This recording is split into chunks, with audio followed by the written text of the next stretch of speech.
Hey, what's up, Unbroken Nation? Michael Unbroken here, author, speaker, coach, entrepreneur, and advocate for adult survivors of childhood trauma. And you are listening to the Michael Unbroken podcast.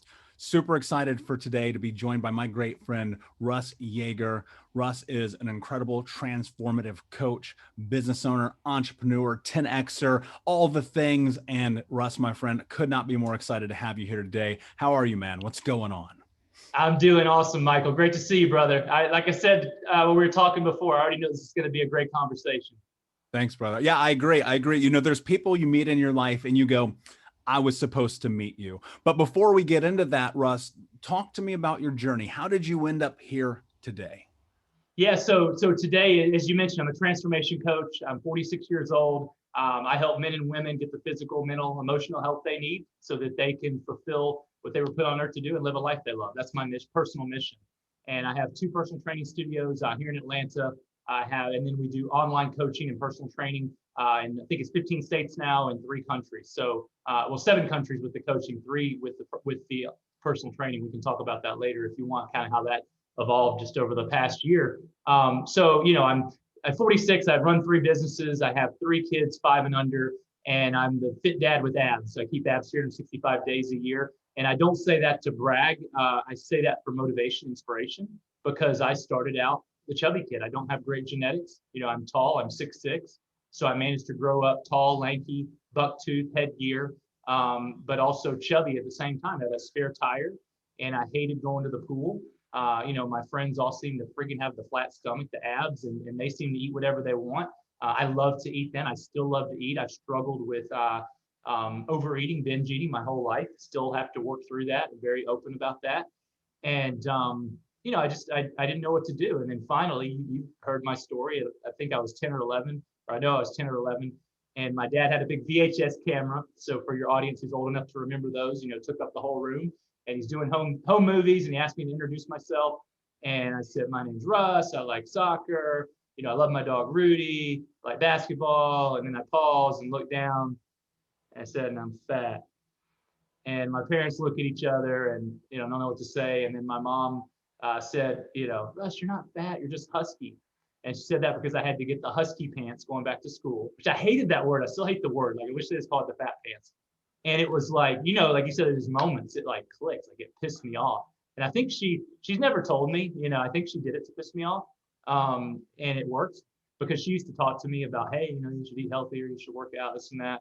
And I just remember I started running. My dad ran, and I guess I got healthier, but my body didn't change. And I didn't understand. And this is lesson number 1. Like, people do cardio, and it's good for your heart. But if you want to transform your body, you need to focus on strength training. And we can talk about why if you want to get into that. And I learned that in my late teens, early 20s. And I started, oh man, I'm getting these muscles. I like it. And really got into it. But just like a lot of people, I went to college, got my undergrad, I got my master's in accounting. I got recruited by one of the big accounting firms. So I'm working, long hours, man. Traveling all the time, late night business dinners. I'm in my 20s, so I'm drinking and partying with my friends and coworkers. And I was working out consistently. I wasn't in terrible shape, but I remember back to that kid wanted to be like I watched WWF wrestling, and I loved like the guys that were all ripped up. I want to be that guy with the abs. I don't know what it was about the abs. And I said, you never did it, man. And then so at 27, I said, you know what, I'm going to do it. I made a decision. I made a commitment. I hired an online coach, hired the top natural bodybuilder in the world. I entered one of those 12-week transformation contests, before and after. I did the fake tan, the whole deal, and did everything my coach said and took my body fat from, percentage around 25% to like 5%, which people who don't know, that's like on stage, completely shredded, unnecessary to get that lean. But, I did it for the contest. And this is in 12 weeks. So, I mean, it's when you're focused, and I did it, I was extreme. Most people will not do, I'm very clear about that. It's very possible in 12 weeks to make like crazy body transformation, but you got to be all in. And I mean, I was working out 5-6 days a week, eating, quote unquote, perfectly, or what I thought was perfect at the time. And it sparked, I won the contest. And so I got sponsored by the supplement company that sponsors the contest. Got to be a sponsored athlete with them at the Arnold Schwarzenegger Classic, which is the largest fitness bodybuilding expo in the world still today. Started writing for some of the bodybuilding fitness magazines. I was like, this is what I was put on earth to do. People started asking me if I could train them, and I said, sure. And, a couple of years, it took me a while to finally quit my, job, because I had a good job, as a CPA, working for a good big firm, making good money, or what I thought was good money at the time. And but finally, quit my job, and that was in 2006. So here we are, 15 years later, today. That's incredible, man. Quite the journey, and so many things in there we can dive into, but my brain immediately goes to husky. And the reason why is because, like, dude, I will never, ever, ever forget this till the day I live.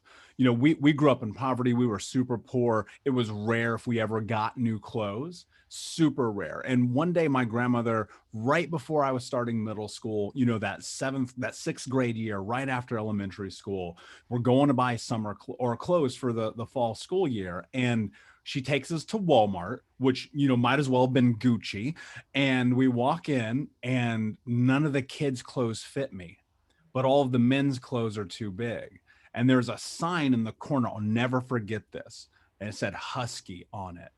And I was just like, damn. I was defeated, man, super defeated. And like you, I had the struggle with the back and forth of weight for years and years and years, of trying to get into it, of having the ebb and flow of the career and the life and things like that. Now, my story, and these guys have heard it a million times, but if you haven't, at one point I was 350 pounds, right? And there was so much of it that was intertwined with just the experience of not believing in myself, of not thinking I was capable, of not having self-love. And I think it's easy for people to hear this and go, oh, good job, Russ. You just started going to the gym. Congratulations. You ate well, right? And that was my thought too, because for years I'd look at people and I go, oh, you're fit? Who do you think you are? But what I didn't understand, what I now understand, is that it all starts up in your head. It's all about your mindset. It's all about the way you think about yourself and the world. Talk to me about the journey around your mindset, especially that young, to be like, I'm going to go run. Yeah, sure, maybe mom pissed me off, but I'm going to go and do this. I'm going to make action. But then again, because I fell in the same trap, I got fit when I was 15, 16, 17, right? I played school athletics and sports when I went to school. And by the time that I was in my 20s, man, I had ballooned up working for corporate America. So I had these multiple mindset shifts. Talk to me about your journey there. Yeah, definitely. I mean, first of all, man, I agree. Like, mindset, it's everything. I mean, the more I live life, go on the journey, try to grow my business and succeed in different ways. Like, dude, the mind is everything. And, what you think about is what you talk about. What you talk about becomes your life. Think and Grow Rich, The Secret, Law of Attraction, Manifestation. Like, all that is 100% real and scientific, and it works. But it's kind of, and so a lot of people say, well, no, it doesn't work. I've tried it and it doesn't work for me. I like to compare it to working out. Like, it's a systematic thing, but it's hard as freak. It's kind of like going on, I'm going to get in shape. I'm going to lose 100 pounds and get fit. And you work out one day and you eat, healthy. And then next day you fall off the wagon and eat a large pizza and drink beer.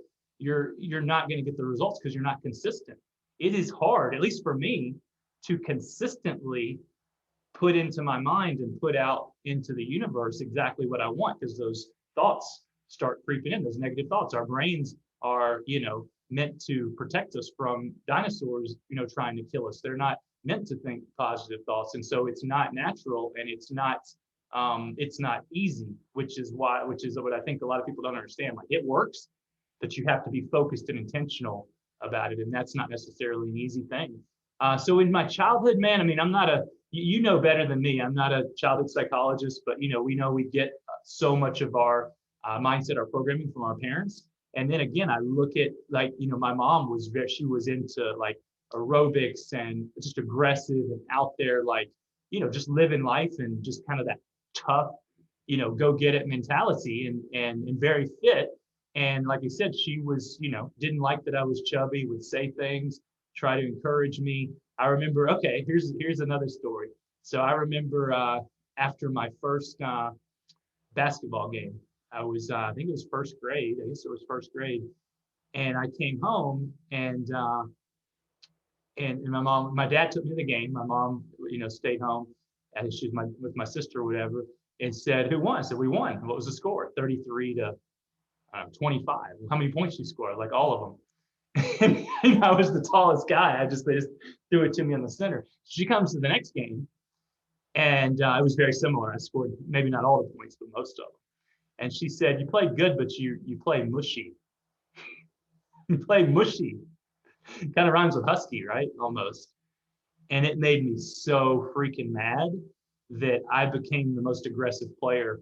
I remember in high school, I had 4 fouls in the first quarter. Like they had to get me out. I was the most aggressive player on the team. I remember our coach would say, like, if probably too aggressive for basketball. I probably should have played football. They actually tried to get me, but I really liked basketball. And I remember, but my coach said, if I go to war, Coach Honeycutt said, if I go to war, I want Yeager in the foxhole with me. So even though at the time I didn't like, my mom being quote unquote being mean to me, like she instilled a fire that served me really well. Like just to this day, like if something challenges me, if my back's up against the wall, like I just another level of intensity comes out that like I'm just gonna like it's almost like I love the challenge. I love adversity. I think that's why I don't know if it's healthy or not, but it's almost probably like why I got into natural bodybuilding, because it's just so, especially towards the end, like you're basically starving and trying to get to 0% body fat, while building muscle. And it's, which are two counter goals. And it's just absolutely brutal on your body. But I almost like love that challenge in a way, if that makes any sense. Yeah, I totally get it. I mean, first off, I hear the word resiliency in there, right? Because you have to walk through the fire, right? I think about this all the time. Like you have to be willing to step into adversity to get to where you want to go. And that can be something as terrifying as quitting the job, leaving the relationship, starting the business, going to the gym for the first time. Dude, I'll never forget this. 25 years old, 350, smoking 2 packs a day. Like I need to take care of my physical body. I'm going to go do hot yoga. This was over a decade ago, dude. Nobody was doing it. Nobody was doing it. I walked into this hot yoga studio up in Indianapolis. It was the only one in the city. And it was just nothing but super fit, sweaty women. And like, you got to think about this, dude. Men weren't doing yoga 10, 12 years ago. They just weren't. And I was terrified. And I went 65 straight days because I said, you know what? This is more, my fear is less important than the life that I want to have. But I was in that place where I was still like, which I think a lot of people who are listening, they're going to be adults and they're battling that thing where like it's the work mentality. Go out and have the drinks, go out and have the pizza, go out and have the things. And I'm not saying I'm a proponent of having the joyful things in life. I know you're a pizza guy. I get it. I relate. But how do you work through this conversation where the peer pressure is there every day, where in your heart, you're like, I want to go and take care of myself. I want to be the leader of my life. I want to show up in my community, but I'm getting drawn into this societal norm of like, we're going to go and smash some beers after work. Like, how do you navigate that, man? Yeah, it's a great question. I want to dive into it. I got to ask you first, because I don't know if you shared on your show. If you have, that's okay. But if you haven't, like, what made you walk into that yoga studio? Because I never had to lose. I know. What'd you lose? 150 pounds? Yeah, like 125. I never went through that journey. What went on in your mind to say enough is enough? Yeah, well, I had this moment. I looked at myself in the mirror. I didn't recognize the reflection on the other side. And I started asking myself, like, what do I have to do to have the life that I want to have? And the words, no excuses, just results. Like, just like if Zeus threw a lightning bolt at me, like hit me in the chest. And I was like, I'm just so tired. I was fat once. I got in great shape. I had a 6-pack. I got fat again. Like, what is happening? And I made it my mission and my goal to get healthy again and to get a 6-pack again. Now, because I was older, it took a much longer time to get that 6-pack again, but I did because I was driven by it, because I understood something. And that was, how was I going to heal my mind if I didn't take care of my body? And I just stopped making excuses. I got out of my own way and I went through the hell of getting in shape. Yeah. So I appreciate you sharing that, man. And you just answered your question to me, of how do you combat everything coming at you and do what you need to do to get the results you want versus what feels good in the moment. I mean, you just answered it. There's a psychological part, and then there's the physical strategy. So go through both. You answered the psychological part. You have to get to a point where there's no other option other than change, where the pain of staying the same is greater than the pain of making change. And that's unfortunately, what it takes for most people to make that change. And so that's the real answer, the psychological answer. And if you don't have that right, then all the physical strategies in the world are not going to work, long term. In terms of the physical strategies is, I believe in the beginning, you need to figure out what to do. And it's not that complicated. I tell people there's two types of workouts you need to do. Number one, something you enjoy, so that you'll be more likely to do it. Because guess what? The number one factor in getting results in your fitness program is, like, when people come to us, we take our time, we customize everything, we look at their background, look at injuries, look at any imbalances, we create the perfect plan for them: nutrition, sets, reps, periodization, all that.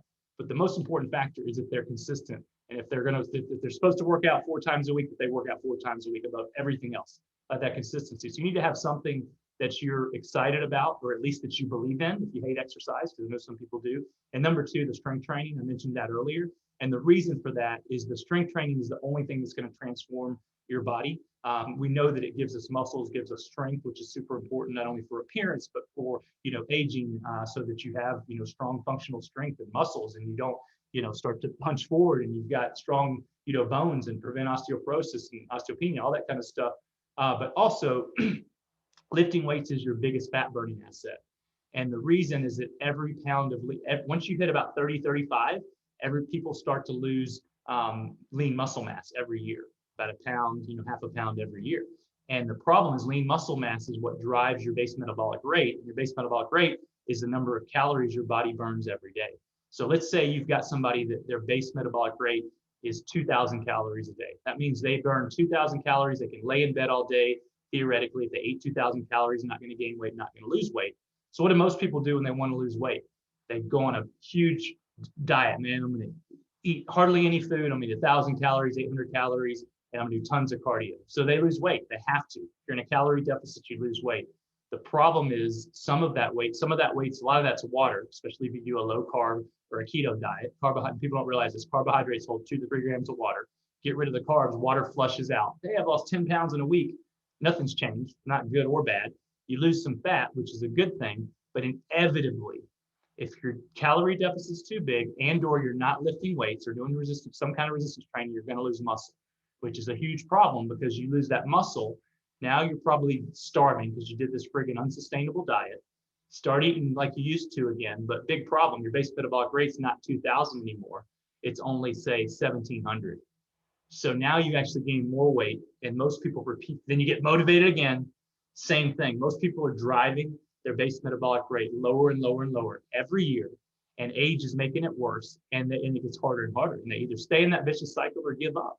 So it works the opposite, though. So strength training, every pound of lean, I know I'm going through a lot, but if you guys can listen to this, every pound of lean muscle that you build burns an extra 10 to 40 calories a day.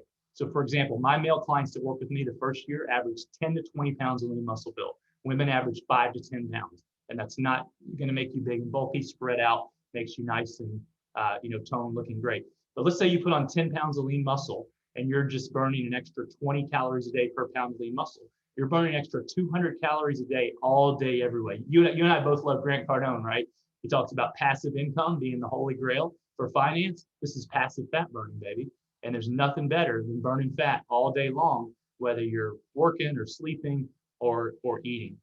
So having a plan you believe in, first of all, making a commitment, making a true decision and commitment, plan you believe in, and then having the strength training over cardio any day of the week. Nutrition is important. We can talk about that if you want. And then the third secret sauce is accountability.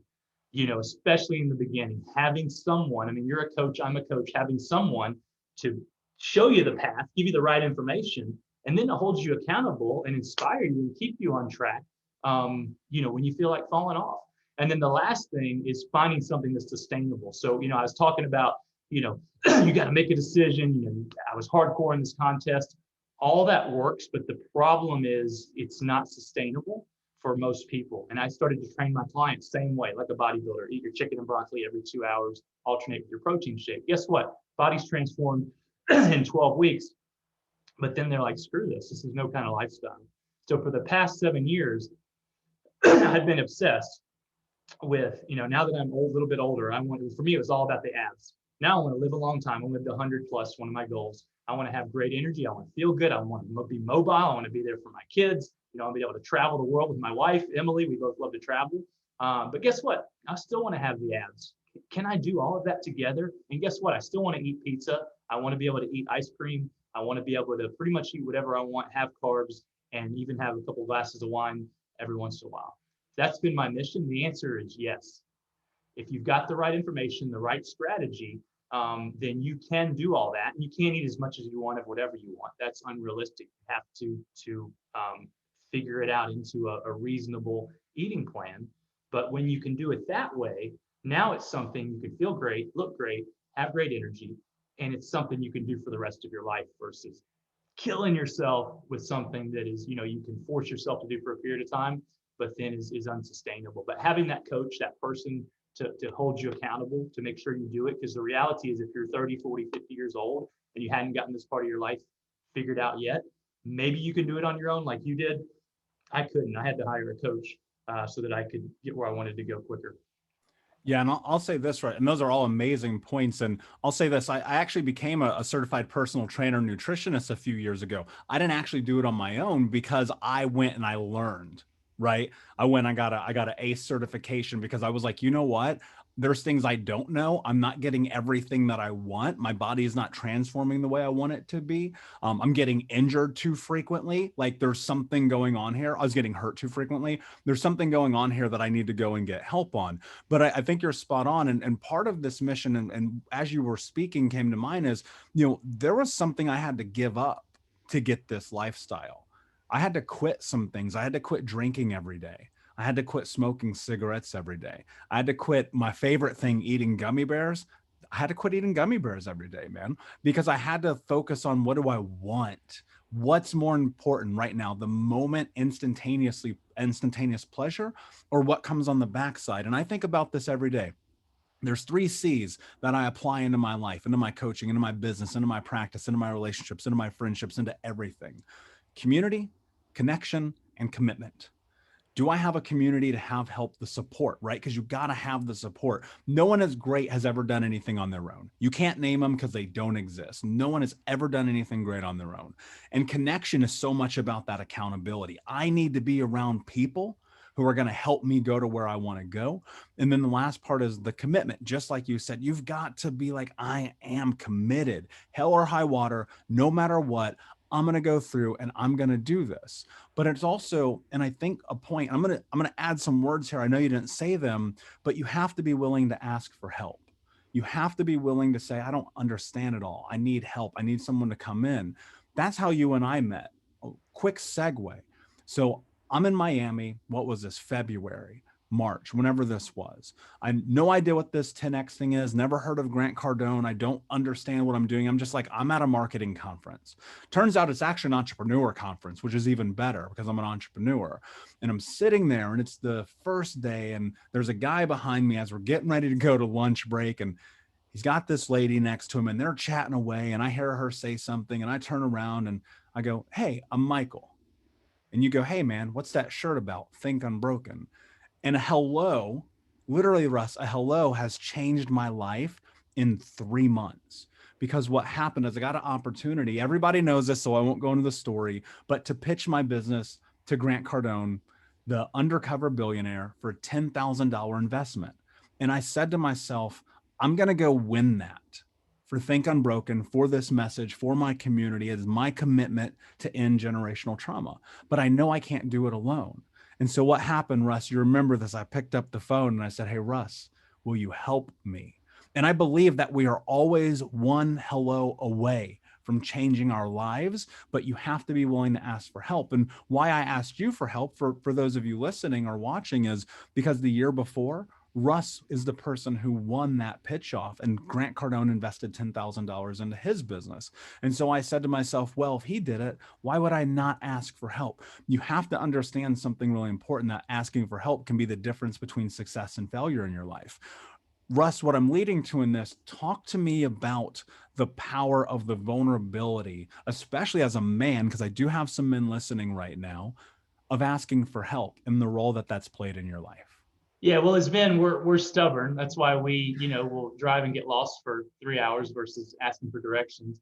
But man, like your example is perfect, and that's crazy. Like I think of you as like Mr. 10X, and I forget that you were just introduced to the community, back in February. So I remember that day we met, man, and it's like you said, some people you're supposed to meet for a reason, and I know you and I were meant to meet for a reason. But it's crazy. Like you gave one of the simplest and one of the best pieces of advice right there is to ask for help, but then to take it one step further. So who do you ask for help? Because you got to be careful, right? There's a lot of people, especially everybody's a freaking coaching consultant, and they want to tell you how to make more money, get more leads, get in shape, the best relationship. Well, who are you getting your results from? Who are you getting your advice from, right?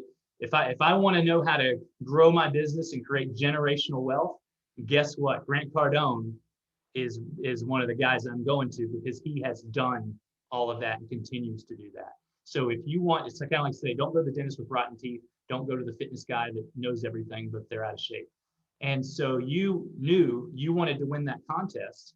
And so it sounds natural. Of course, you're going to go ask the guy who won last year, hey, you got any advice? You know how many other people wanted to win that contest? Probably everybody. You know how many people came to me and asked me for advice? I think I shared this with you.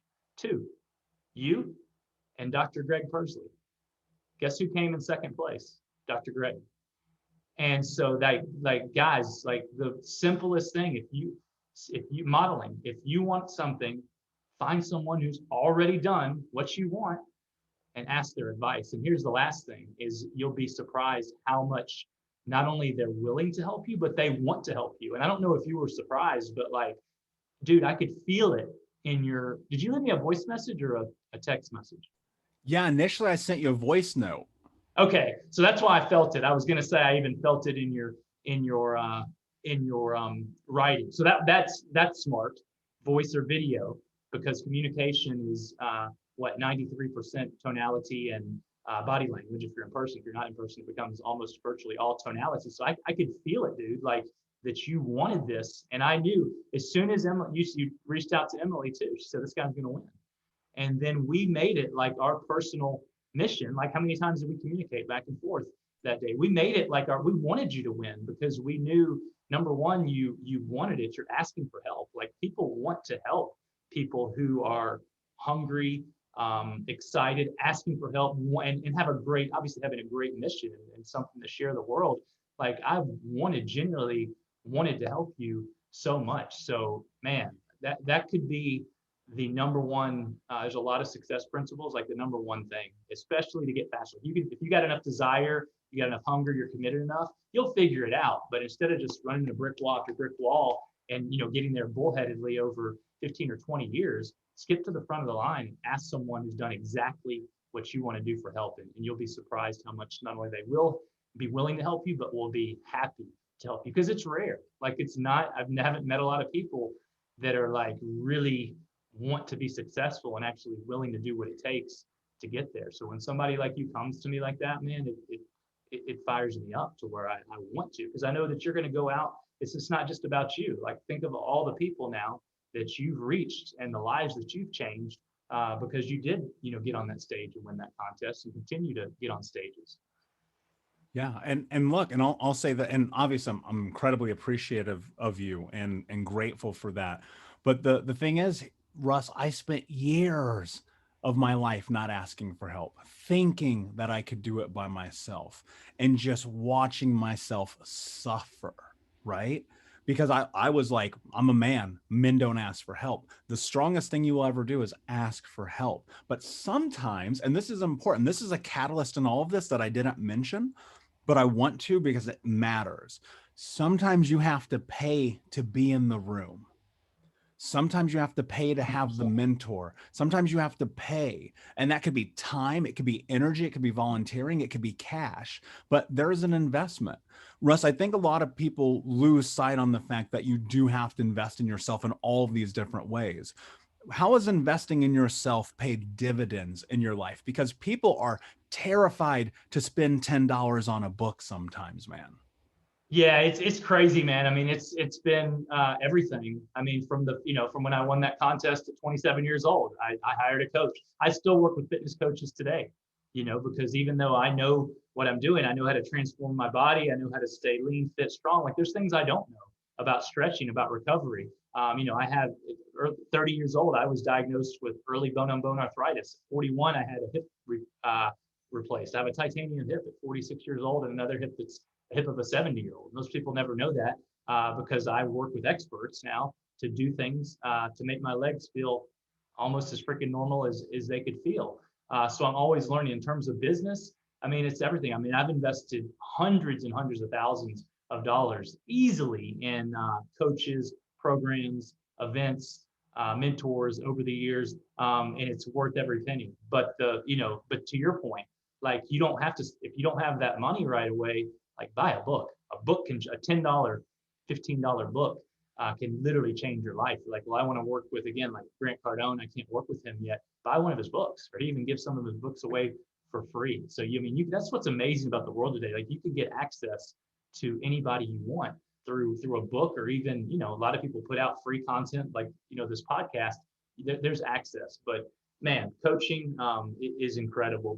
But there is something to pay, and I've found the more you pay to be in a room, the I don't want to say higher quality people because everybody is a high quality person, but in terms of business and people who can help you take your business to the next level, those relationships you're going to find, people who are willing to invest in themselves are typically successful and know other successful people. So yeah, it's huge, man. Yeah, and I have found, and look, I used to be anti self-help guy. Like when I would see these dudes like Brendan Burchard and Marie Forleo and Tony Robbins and Napoleon Hill, I'd be like, these guys are so full of shit. Who do these guys think they are? And I was so adamantly against it. But I'm going to tell you right now, without question, the most important thing that I ever did was pick up a book and just go, I don't have the answers. I need help. But there's vulnerability in that, right? And vulnerability and you coming to terms with the acknowledgement of, you know what, I need support. And maybe I don't have the money to invest, but maybe I can get it somehow else, right? Through online, through podcasts, through whatever that thing may be. One of the things as we continue to dive deeper into this conversation is I think about the correlation between my mental health and my physical health, and how when I started taking care of my body, my mind felt stronger. My soul, my constitution, my conviction felt stronger. Like I could take on the world and the challenges of the day in and day out. Can you talk about like the impact of why your mental health and physical health are so intertwined? 100%. I have to do one last thing on the events to maybe give people motivation. I think when you can get in a room, get in a room, because a book is amazing, but there's nothing like being in the room. And so we were talking about this before we went live. Is it's a lot of people think, well, I'm paying for the event to go learn the information. That's only 1/3 of what you're getting when you invest in an event or a program or a mastermind. You're getting the information, you're getting the environment and the network. We talked about mindset is everything. So now you're working on mindset. You're getting that positive mindset. You're getting that network. And the third thing, this is something I just kind of, I guess, because I was the same way, man. I'm an accountant, so I'm like numbers. Oh, I'm spending this money. No, so I've got to make an ROI. I got to make a return on investment. So I would literally go to every event. So if I spent $5,000 on an event, my goal was to get $5,000 in business from that event. And to this day, I pretty much do that every time I go to an event or even exceed it. And it's not that I'm going in, hey, you want to work with me? No, I'm not the cheesy guy handing out cards, but I walk in. I'm a fitness guy. I practice what I preach. I take care of myself. I talk to people, to your point, I introduce myself. I have good energy. People naturally ask me what I do. And Jim Rohn said that, success isn't something that you chase, it's something you attract by being an attractive person. So if you're in the right environment and you're living your purpose and you have a great value to add to the world, like people are going to want to do business with you. So literally every event I'm invested in, I make more money back. So I hope that gives people motivation. The mindset and the body goes together 1,000,000%. And so one of the things I teach is, there's a lot of things you can do for your mind, meditation, affirmations, reading, all that kind of stuff. I do all that, and that's all great. But the fastest way to change your mindset is to move your freaking body, get a great workout. I like one of my favorite sayings is don't wait to get motivated to move to get motivated. I mean, you move. Tony Robbins teaches you change your physiology. It's the friggin' fastest way to change your mindset. It's really hard to go out and get a great workout in and then be in a bad mood. You might be in a bad mood while you're doing it, which gets back in. Try to find something that you enjoy. For me now, it's lifting weights. I love it. Walking outside in the sun. When I do that, I did my workout just about an hour before this. Like I feel like freaking Superman. And so it's huge, man. But so many people, I think, are trying to think themselves into being in a better mood, and they're like, shit, I feel like freaking shit. Like how? I'm happy. I'm happy. This doesn't work. It's BS. Don't just move your body. Get out, move your body. Get in the sunshine. Vitamin D is real. So our bodies need it, and that will instantly, put yourself in a better mood. Yeah, 100%. And I think about it every day. Like you go look at my calendar. I know when I'm working out. I know when I'm meditating. I know when I'm journaling. I know when I'm doing every single thing of every single day because it's so important. Talk to us about routine because I'm going to guess, I don't know. I've never asked you this question. I am going to assume that there is a 0% chance that you do not use a calendar. Yeah, I'm kind of I'm kind of a freak with routine. I mean, I'm a creature of habit. I do the same things, pretty much every day. And it's hear successful people is they do. I mean, that consistency. I just rewrote my book, Live Longer, Feel Better, Look Great Naked, and I threw out the book. I get all my best strategies and this and that and macros and intermittent fasting, weights versus machines and all that stuff. Slow cardio versus intense cardio, and all that's important. But the two biggest factors for success in terms of transforming your body, and I would say this applies to anything in life, is consistency and intensity. And I used to put them equal because I like intensity, but consistency is number one. Even if you got somebody who's got a perfect program, completely dialed in, best athletic coach in the world, and then you got somebody who has but they're not consistent. And then you got a mediocre program. This person never misses. This person wins every single time. And I don't know if this is on visual, but the person who has the mediocre plan that's consistent is going to win every single time. So and I wish I had a better answer, but boring, old consistency is the key. Yeah, commitment, right? I mean, I think about trudging through the days of going through the yoga, going to the gym, being on the treadmill, being on just like getting my body used to moving again after being stagnant for so long. And then like the consistency of doing CrossFit, of running a 5K every day, of all of those things. But ultimately, things would happen. I realized after doing CrossFit for like 4 years, I was like, I'm not interested in this anymore. I'm going to do Muay Thai. I'm going to practice fighting. I'm going to do something that makes me happy and excited. But it all started at 0. And I want to talk about this for a minute because I think it's really important.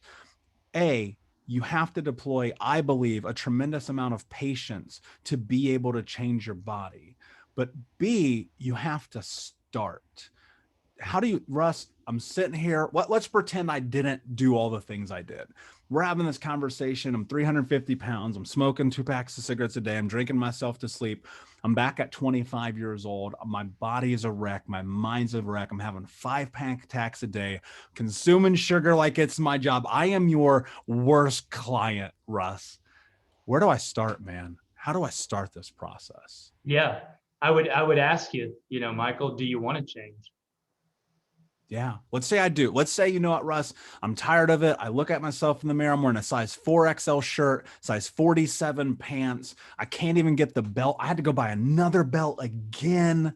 I'm ready, Russ. I'm committed, man. What do I do? Yeah. So I'd go through, what do you want? Right. So specifically, and we don't have to do the whole role play, but you got to be very clear. Okay. You're ready to change. What do you want? You want to go from here to here. 150 pounds, whatever it is, 50 pounds, 30 pounds, 3 sizes, no energy to energy, and then I'll honestly need to tell you what it's going to take to go from here to here. Because some people, want to go from here to here in no amount of time, in 6 weeks. Okay, here's what it's going to take. Oh, whoa. right? So, okay, maybe I want to go from here to here, and I want to, do it in a longer period of time. So we got to, you got to want to change first. We talked about that. And you got to have I would ask you why. Like, why is this important to you? Right? What's going to happen if you don't change? Again, you've got to build that. Tony Robbins talks about the two biggest motivators are pain and pleasure, with pain being the biggest motivator. You've got to stack that pain to where the pain of not making a change is greater than the pain of making a change, because there's pains both ways. And then figuring out what is the actual path to get there, and then making a handshake agreement. Are you willing to work out 4 days a week, eat this amount of calories, this structure, not expecting to be perfect, but expecting to be consistent? Are you willing to do it for 6 months? Typically 6 months to a year to match is what I found it takes to make a real transformation. In 3 months, if you're going aggressive, you could transform your body. But I found 6 months is about the time it takes for where it really just becomes habit. I hate to say like brushing your teeth, because there's still days I don't want to work out. It's not completely automatic, but at that point, at 6 months, if you can get yourself consistent, you can get the physical changes, you can get the mental, emotional, routines in your body. It can be where it's just something, not that it's necessarily easy, but just something that you do. So you got to make that commitment, and then we figure out a plan to get you there, and then we work together. Again, that's why it's important to have a coach, whether it's me or not. For me to say, okay, Michael, you're ready, let's do this. Here's your plan. Good luck. You may go do it, but most people they're not going to, especially in the beginning. Again, for that 6 month or whatever time frame, you need somebody checking in. I mean, I have a coaching accountability group of people who go through my Body Transformation University, which is a year-long program, tells you exactly what you do for your workout, exactly for nutrition, exercise demonstration video, mindset mode. It's got everything. Like, somebody can take that and get in shape to be on the cover of a magazine. But the most important key component is once a week, we meet on Zoom and we check in. Hey, your goals for last week were this. How are you doing? So just that weekly check-in. There was a study done. I can't remember the school right now. It was Harvard or Yale or one of them. Anyway, I may not get exactly right, but there was a study, and it showed that there were people that were just doing a simple walking program, right? And one group had no accountability. The other group got a phone call once a week. And the group that got the phone call once a week I think it was like 9 or 10 times more stuck with their plan, like 9 to 10 times more, just by getting that simple once a week check-in. So that accountability is huge in the beginning. Yeah. And that's the experience that I give clients that I coach as well, because even on this mental health side, it is like, you got to have accountability. You have to do the work. You have to do the exercises, the journaling, the meditation, the showing up. 99.999% of life is the showing up. It's the action. And to your point earlier, what you think becomes what you speak, and what you speak are your actions, and your actions inevitably will become your reality. It's funny. I wish you could see it. My computer monitor, my background literally says mindset is everything, because that's what it's about. And if you believe, look, here's the thing, at the end of the day, if you don't believe in yourself, then who will, right? But sometimes you need a little bit of help. Russ, my friend, I appreciate you being here so much. There's so much value today for people who are starting this journey or in this journey and want to go to the next level with their mind and body, because they're so interconnected. But before I ask you my last question, tell everybody where they can find you and what you have going on. Definitely. I've enjoyed today so much, man. And so my website, I'm on social media, Russ Yeager. It's Yeager. And they can go to my website, russyeager.com. I actually just turned we're talking before, turned my book, Live Longer, Feel Better, Look Great Naked, into an ebook. I wrote the book in 2014. So 7 years later, it's amazing. Like, I've changed a couple of things pretty significantly since then. And so I did 2021 updates, and I turned it into an ebook so I can reach more people. My mission now, my personal mission, is to help 10 million people get the physical, mental, emotional health they need, so that they can fulfill what they were put on earth to do and live a life they love. And so I turned it into an ebook, and they can go to russyeager.com /book, and I'm giving it away for free to your audience. So. Wow, that's incredible and very, very gracious, Russ. And I'm absolutely going to read that thing. My last question for you, my friend, is, what does it mean to you to think unbroken? Man, I think it can mean, you asked what it means to me. That's a good question. It's a tough question. I'm going to share. I don't know if I'm going to answer your question directly, but I'm feeling two things I need to share right now. So number one is like, I know I just spewed out a lot of like stuff, especially when I was going through the base metabolic rate and the blah, blah, blah, blah, and your metabolism and all that. But I want you guys to know, like, I know so many people struggle with their physical, not only their physical health and weight, but mental, emotional, just stress and depression. And so I just want you to know, based on the thousands of people I've worked with who thought there was no hope, like whether you're 35, 45, 55, 65, and you failed, I don't care how many times, like your past doesn't equal your future. You can make a new decision today and you can have a healthy, fit body and mind. I promise you, for the person who doesn't believe that they can. And number two, I know that you work with a lot of, childhood trauma clients, I guess. And, I've had my challenges, but when I look at the world, I've never had any real challenges, but I do. So I don't know you, you're listening right now. I don't know your situation. I don't know how hard you've had it. But I do know this, and you don't have to believe me. That's okay. But I know that God put each of you on earth with a unique gift and message, that you're the only person that can do what you were put on earth to do. Nobody else can do it your way. And so you need to know that, and know that the world needs you to go out there and make a difference, and that you can make a difference. So that's my answer to what it is to think unbroken. Because so many of us, I think all of us, to some degree or another, think we're broken, but we're not broken. You're exactly how you're supposed to be. Powerful, my friend. Goosebumps. I feel that, man. I feel that. I'd give you a hug right now if we were next to each other. Russ, my friend, thank you so much for being here. I appreciate you. Unbroken Nation, please like, subscribe, comment, tell a friend. And until next time, my friends, be unbroken. I'll see you.